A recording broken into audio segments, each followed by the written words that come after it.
ఆంధ్రప్రదేశ్లో ఏజెన్సీ ప్రాంతాల్లోని గిరిపుత్రులకు ప్రభుత్వ ఉద్యోగాలు ప్రాధాన్యం కల్పించేందుకు తీసుకొచ్చిన జీవో నెంబర్ 3 పునరుద్ధరణ డిమాండ్ రోజుకు ఉధృతమవుతోంది.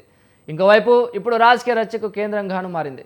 జీవో నెంబర్ 3 ఉత్తర్వుల ద్వారా షెడ్యూల్డ్ ఏరియాలోని కొన్ని ఉద్యోగాలను స్థానిక గిరిజనులతో భర్తీ చేసే విధానం కొనసాగింది. అయితే 100% రిజర్వేషన్కు సంబంధించిన న్యాయపరమైన అభ్యంతరాల నేపథ్యంలో సుప్రీంకోర్టు ఈ విధానాన్ని రద్దు చేసింది. జీవో నెంబర్ 3 రద్దు తర్వాత గిరిజన యువతకు ఉద్యోగ అవకాశాలు తగ్గాయని గిరిజన సంఘాలు ఆందోళన వ్యక్తం చేస్తున్నాయి. ఉపాధ్యాయులు, వైద్య సిబ్బంది, రెవెన్యూ సిబ్బంది వంటి కీలక నియామకాల్లో స్థానికులకు రక్షణ లేకుండా పోయిందని వారు అంటున్నారు.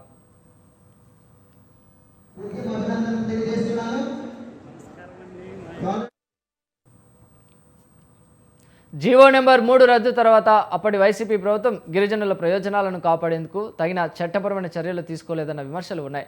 ఇక రివ్యూ పిటిషన్, ప్రత్యామ్నాయ చట్టం వంటివి మాటలకే పరిమితమయ్యాయి. గిరిజన సంఘాలతో కనీసం సమగ్ర చర్చలు కూడా జరపలేదు. గిరిజనుల ఆవేదనలో అర్థముందని, ఉద్యోగ నియామకాల్లో స్థానిక గిరిజనులకు భరోసా కల్పించడంలో ప్రభుత్వం విఫలమైందని నాటి వైసీపీ ప్రభుత్వంపై అప్పటి ప్రతిపక్ష టీడీపీ ఫైర్ అయ్యింది.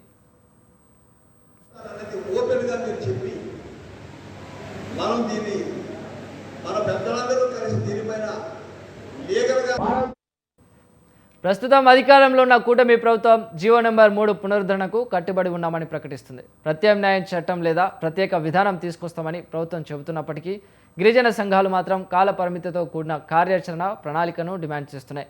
ఎన్నికల సమయంలో గిరిజనులు ఉద్యోగ హక్కులపై హామీలు ఇచ్చిన ప్రభుత్వం ఇప్పుడు ఆ హామీలను కార్యరూపంలోకి తీసుకురావాలని గిరిజన యువత డిమాండ్ చేస్తోంది.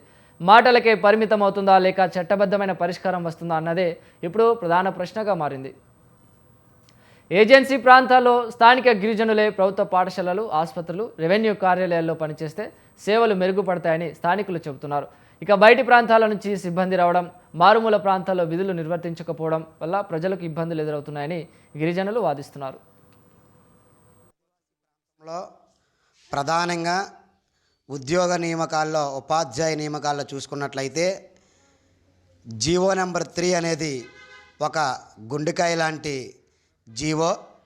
2020 సంవత్సరంలో సుప్రీంకోర్టు అనేది ఆ యొక్క జీవోని కొట్టివేయడం జరిగింది.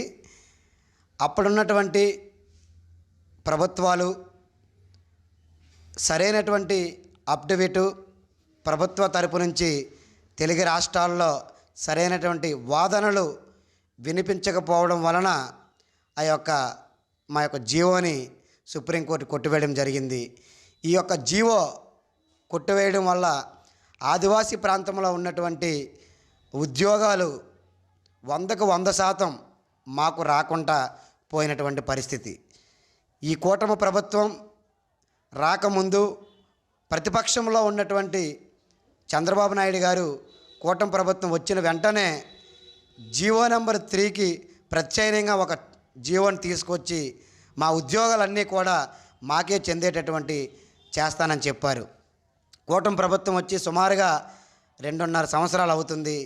వెంటనే ఈ యొక్క జీవో నెంబర్ 3కి ఆల్టర్నేటివ్గా జీవో చేయకపోవడం వల్ల 2025 డిఐసిలో సుమారుగా 3000 ఉపాధ్యాయ పోస్టులు అనేవి మేము నష్టపోవడం జరిగింది.